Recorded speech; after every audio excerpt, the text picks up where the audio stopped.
ખેડૂત ભાઈઓ બહેનો, મારી સાથે પધારેલા વૈજ્ઞાનિકો અને પત્રકાર મિત્રો, બધાને મારા જય શ્રી કૃષ્ણ અને રામ રામ. હું જરા આજના પ્રસંગ માટેનો થોડીક વાત કરીશ કે મિલેટ યર આપણે ઉજવીએ છીએ શા માટે. એ આપણા માટે આમ જોવા જાવ તો બહુ જ મોટી ગૌરવની વાત છે.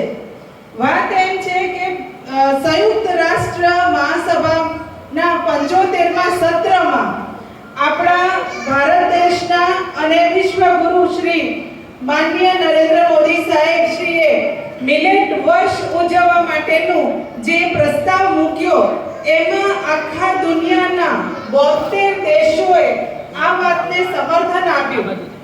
એ જ્યારે મુદ્દો એટલે દુનિયા સામે મૂક્યો તો આપણા ભારત દેશમાં પ્રાચીન યુગથી જે ઉત્પાદન આપણે જે કહેવાય ને કે જે વાવતા હતા, જેમ કે બાજરી છે કે મિલેટને આપણે ગુજરાતીમાં બરછટ ધાન્યો કહીએ છીએ. એ જે ધાન્યો આપણે ભૂલી ગયા છીએ અને આપણે